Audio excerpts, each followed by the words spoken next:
Hello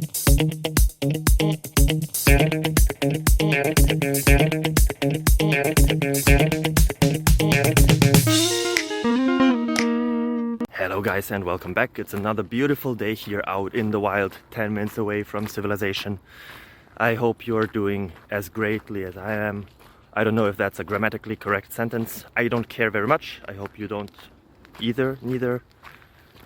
I should look up some grammar. For now, you can look up another question. It's technical nature as always, and I hope it helps you.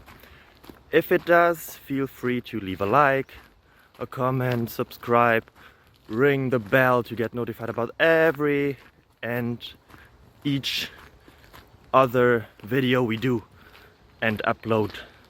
It would help me a lot. Have a nice day. Bye bye. Bye.